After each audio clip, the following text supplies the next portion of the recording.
La noche siempre ha sido territorio de lo desconocido, un espacio donde nuestros ojos fallan, donde los sonidos engañan, y donde lo que duerme en la oscuridad, a veces, no está realmente muerto. Bienvenidos a Redomicon, tu emisora de confianza para temas de índole extraña. Hoy vamos a seguir el rastro de una criatura que ha caminado junto a la humanidad desde sus primeros miedos, el vampiro.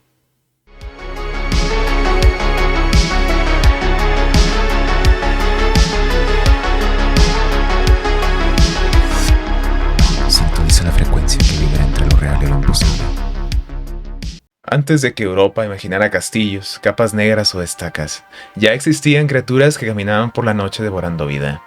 Y los primeros registros no vienen de Transilvania. De hecho, vienen de la cuna de la misma civilización, Mesopotamia. Entre los ríos Tigris y Éufrates, donde surgieron los primeros templos, los primeros códigos legales y los primeros mitos. También nació la primera figura que encarna el concepto del vampiro, la Mashtu, la madre demoníaca de la sangre. La Mashtu aparece en textos acadios y sumerios de hace más de 4000 años de antigüedad. Y no era un espíritu menor, era una demonio femenina, hija del dios Anu. Sus características encajan de forma inquietante con lo que siglos después llamaríamos vampiro. Se alimentaba de la sangre de los humanos, especialmente de bebés. Robaba el aliento de los recién nacidos mientras dormían. Su presencia traía fiebre, enfermedad y muerte. Su modus operandi, según se decía, era que caminaba por las noches rondando las casas. En Mesopotamia lo representaban con el rostro de leona, alas y garras, como una bestia nocturna.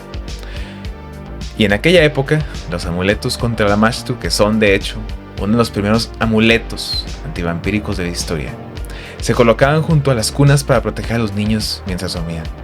Eran tablillas con el dios Pazuzu. Es un tanto extraño que para ahuyentar a un demonio había que pensar en otro. Pazuzu era considerado el rey de los demonios del viento.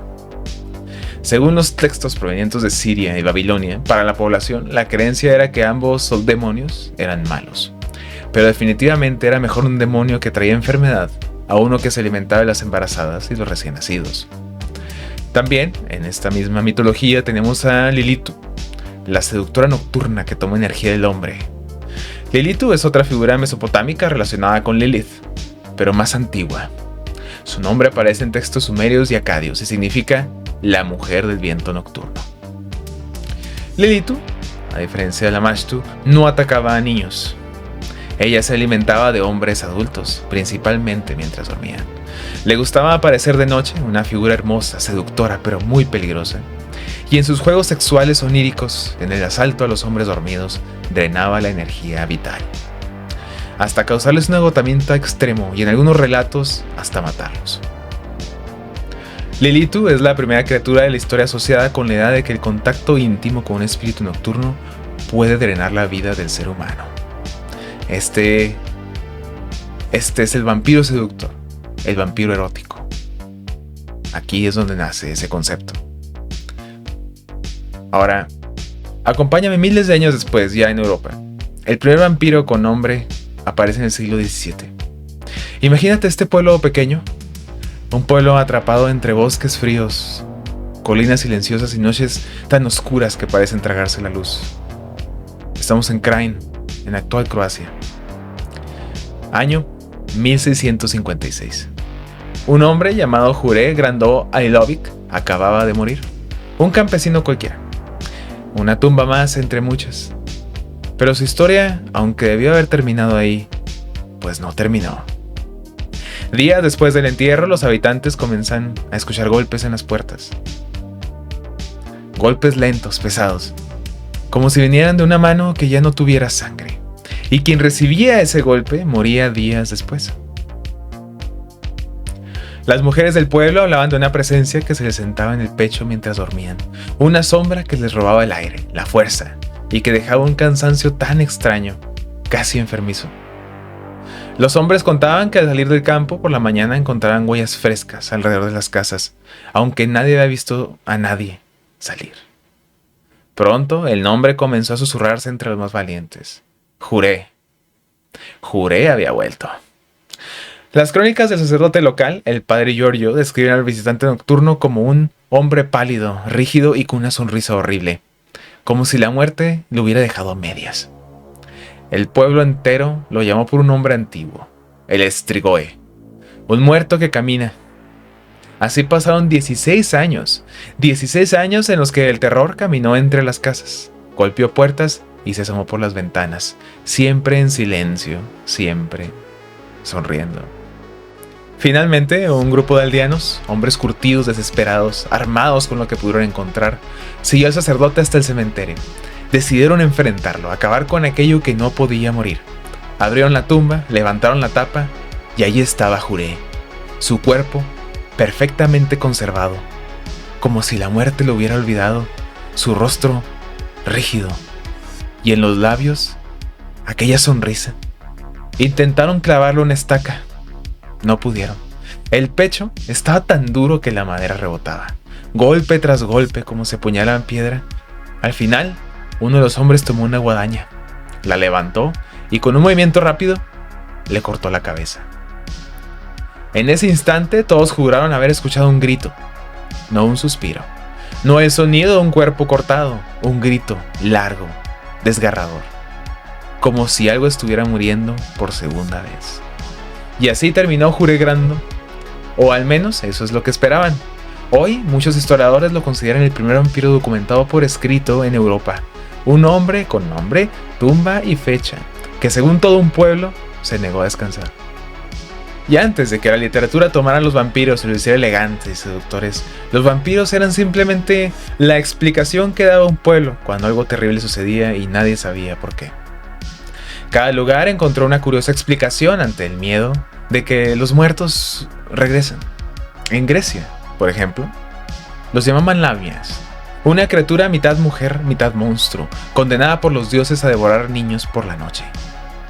Para los griegos, la lamia explicaba la muerte súbita de los bebés, una tragedia que hoy conocemos como el síndrome de muerte súbita infantil. En la legendaria tierra vampírica, Rumanía, tenían los Strigoi, muertos que regresaban de su tumba para drenar energía, espíritu o sangre. Los campesinos decían que volvían quienes habían muerto de manera violenta, quienes eran rechazados por su familia o quien no había tenido los ritos funerarios correctos. Y también, aquí en México estaba la Tlahuelpuchi, un ser capaz de transformarse en animal, generalmente un ave, para beber sangre de los niños por la noche. Era parte del folclore de Tlaxcala, un mito que busca explicar enfermedades nocturnas y muertes súbitas en un mundo lleno de incertidumbre y misticismo. Algunos antropólogos llegan a sugerir que esta figura, la Tlahuelpuchi, surgió también de mujeres que padecían trastornos de sueño como el sonambulismo o parasomnias, que hacían que caminara por las noches sin recordar nada. Pero estas leyendas aparentemente aisladas han estado constantemente siendo revividas. Ya en 1816, como hemos narrado en nuestro episodio de Lord Byron, un año de frío eterno y cielos cubiertos por la erupción del monte Tambora, 4 personas se reunieron en la famosa villa Diodati. Entre los grandes escritores románticos había un joven llamado John William Polidori. Y así, en aquel momento, mientras que Mary Shelley en una mesa en esa misma villa escribió Frankenstein, Polidori, en otra mesa, creó el primer vampiro moderno. Polidori imaginó por primera vez un vampiro aristocrático, inteligente, seductor y cruel. Lord Ruthven, un caballero que destruía a quienes lo amaban, un interesante paralelo con su amigo Lord Byron. Polidori hizo algo revolucionario. Tomó siglos de superstición y los mezcló con el encanto de la nobleza europea. El vampiro dejó de ser un cadáver hinchado o un espíritu rural. El vampiro se convirtió en un personaje elegante, peligroso e incluso muy humano.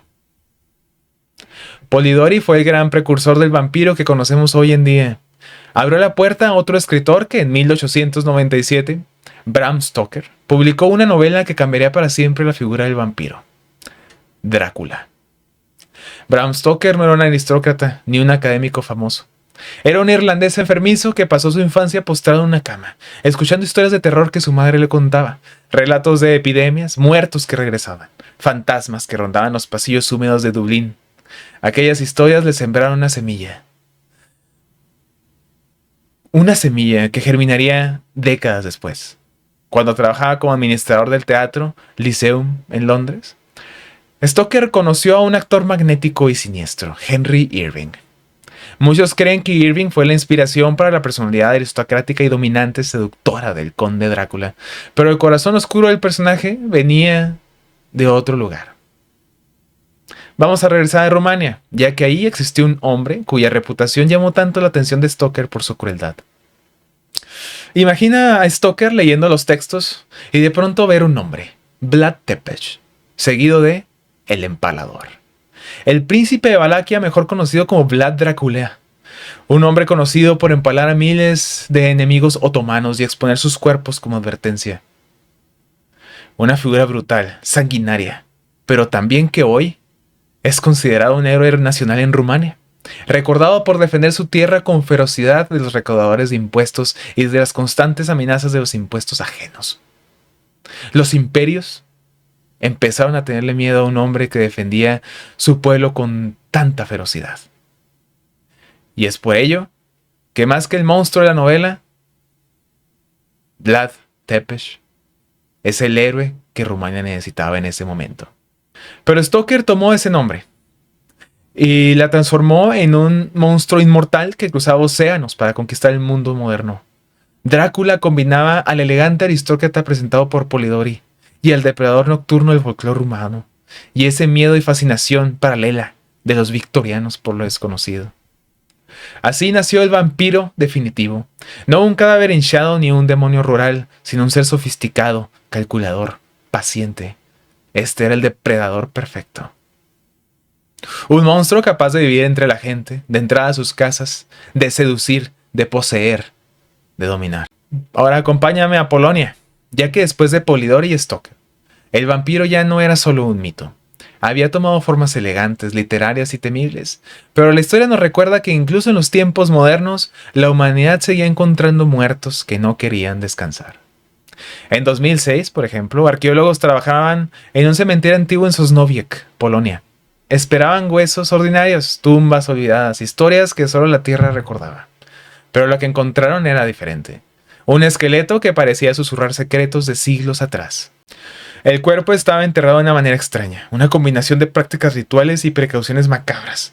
Se colocaron rocas sobre el pecho y la cabeza, una especie de sello que, según las creencias locales, impedían que el muerto se levantara. Algunos huesos estaban atravesados por clavos, otros cubiertos con instrumentos de hierro, como si alguien temiera que el cadáver regresara para atormentar a los vivos. Los arqueólogos los describieron como un hallazgo escalofriante, no solo por la posición inusual de los restos, sino por lo que esa tumba nos recordaba, que el miedo al vampiro, al muerto que no descansa, no pertenecía solo a cuentos antiguos o novelas, sino que hay una historia real detrás. Pero Sosnowiec no fue el único. A lo largo de Europa, desde Rumania hasta Grecia y Alemania, se documentaron cadáveres enterrados con precauciones similares. La pregunta era, ¿por qué la gente temía tanto a estos muertos? Cuando los cuerpos eran exhumados, sus características generaban terror. Piel pálida o grisácea, que parecía aún viva en la penumbra. Hinchazón del abdomen y la cara, provocada por gases internos de la descomposición que daba la impresión de un cadáver lleno de vida. Dientes y uñas prominentes, producto de la retracción de la piel que hacía parecer que el muerto estaba listo para morder. Posturas rígidas o contorsionadas, debidas a la rigidez cadavérica que daban la sensación de que el cuerpo podía moverse o levantarse. A veces, restos de sangre seca alrededor de la boca, por filtraciones naturales de los fluidos, interpretable como el signo del vampirismo. Los aldeanos también conectaban estos cadáveres vivos con síntomas que veían en los enfermos antes de morir. Por ejemplo, estaba la tuberculosis, que causaba una palidez extrema, tos con sangre y debilidad progresiva. Un cuerpo consumido por la enfermedad parecía marchito, como si la vida hubiera sido drenada.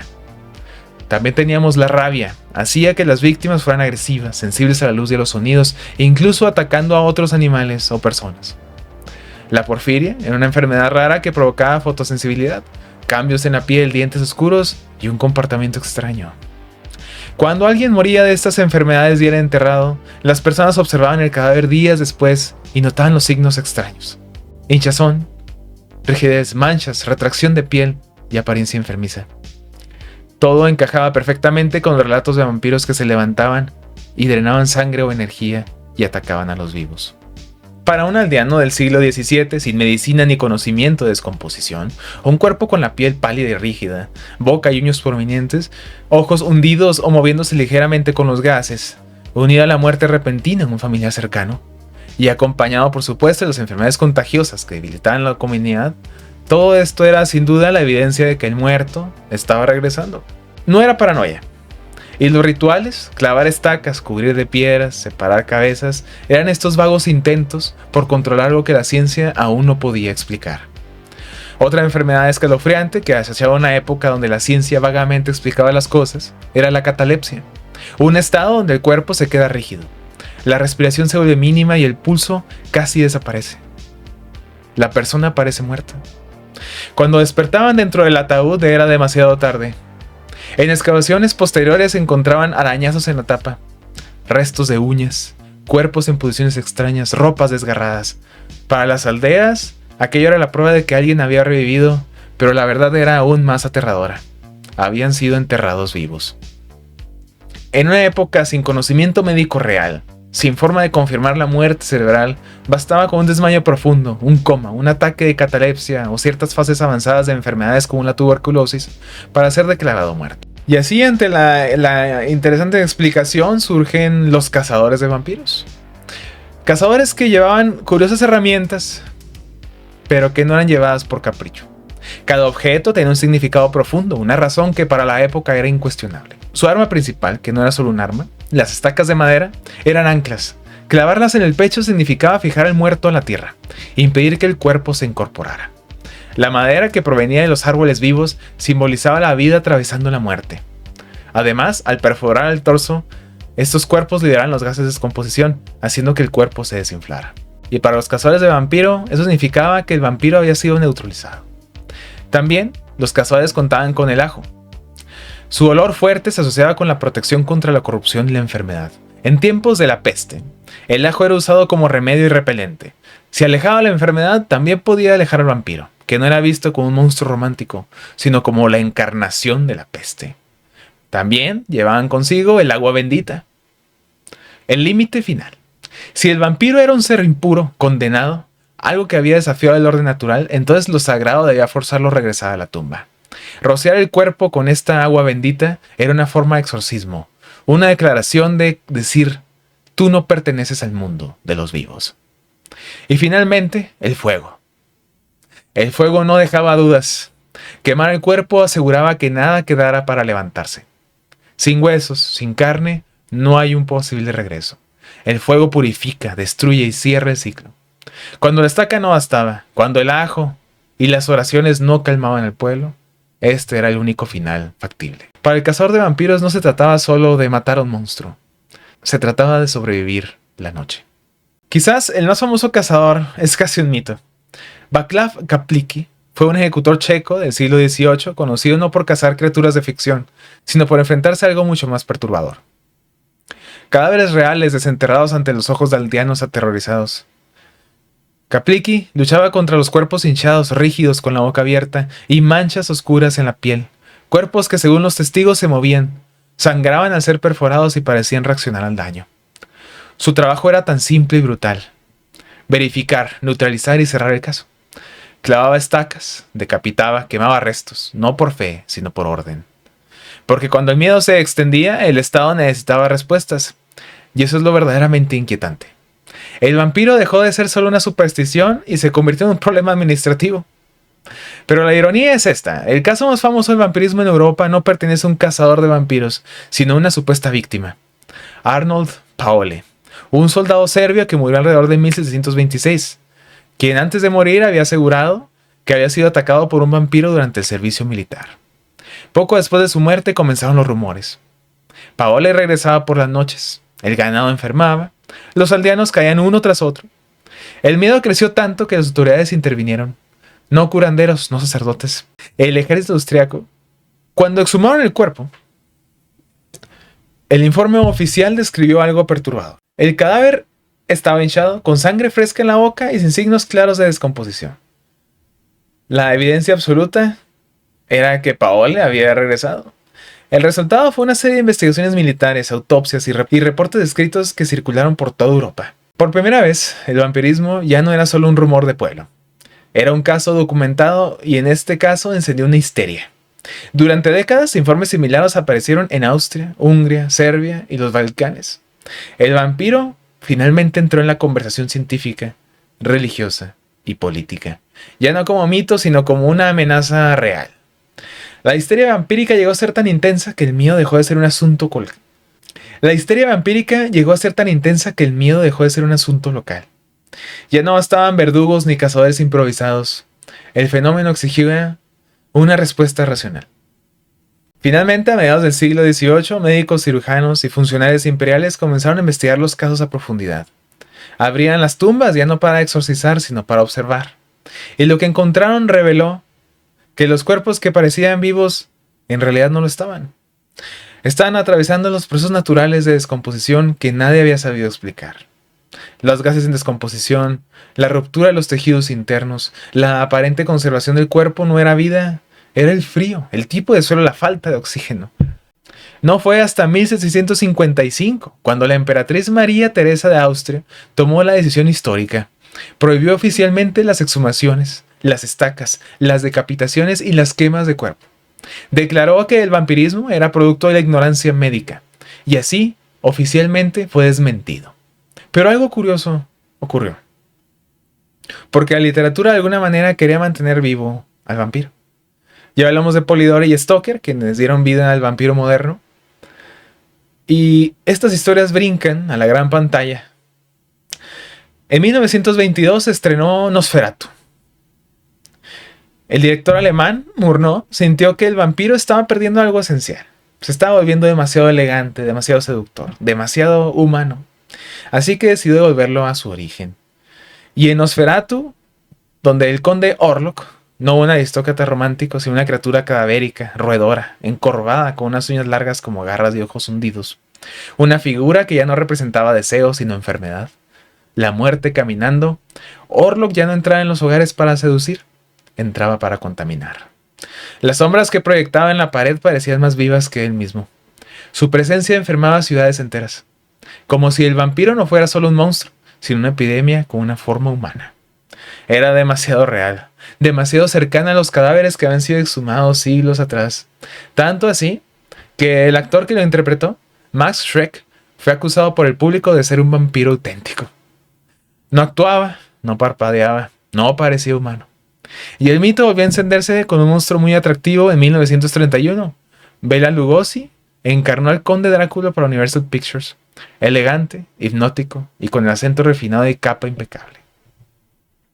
Este Drácula ya no caminó como una plaga, entraba a los salones, seductor, peligroso, pero muy deseable. El vampiro dejó de representar la enfermedad y comenzó a representar la tentación. Durante décadas, esta fue la imagen que dominó el cine. El Drácula como un noble maldito, como una figura trágica, un monstruo con reglas, códigos e incluso romanticismo.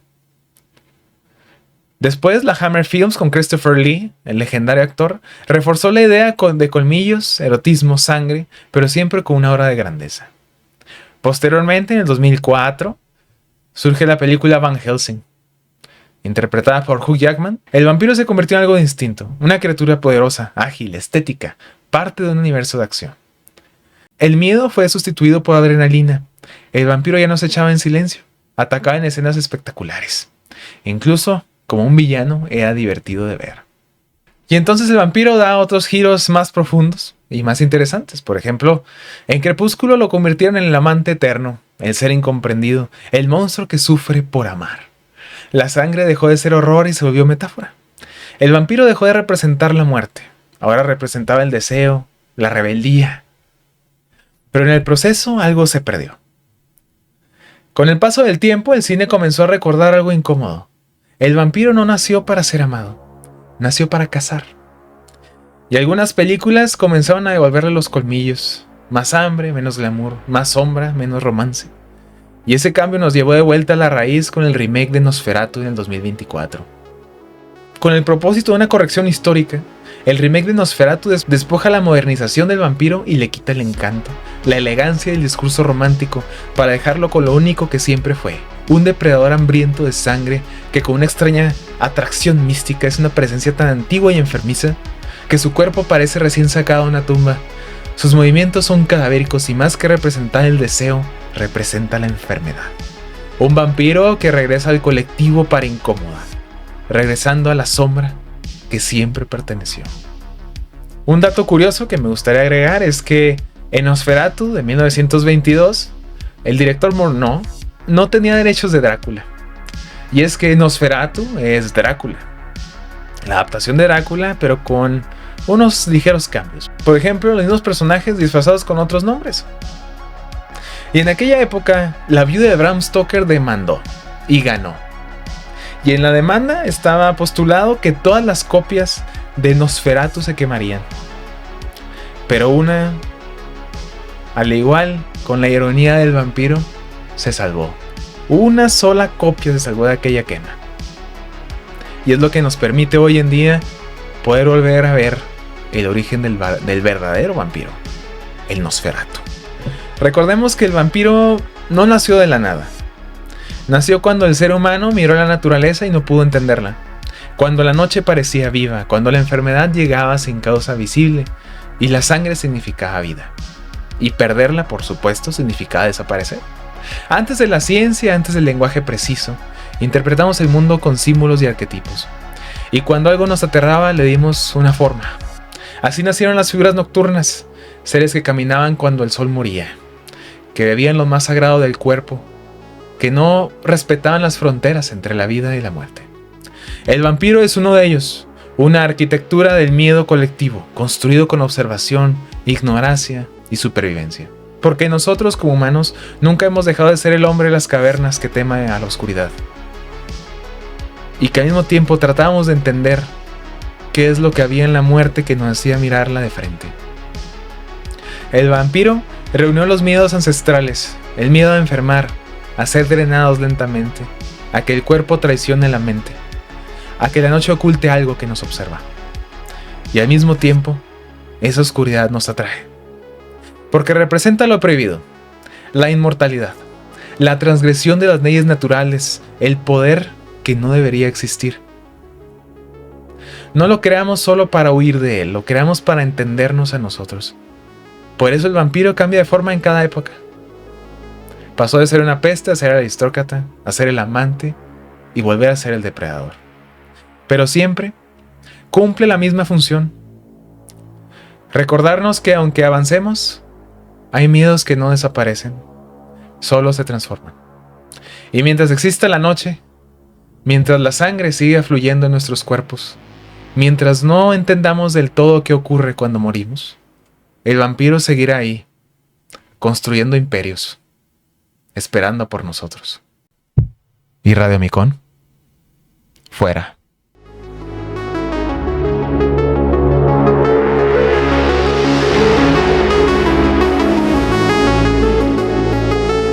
Oye, y si te ha encantado este video, suscríbete.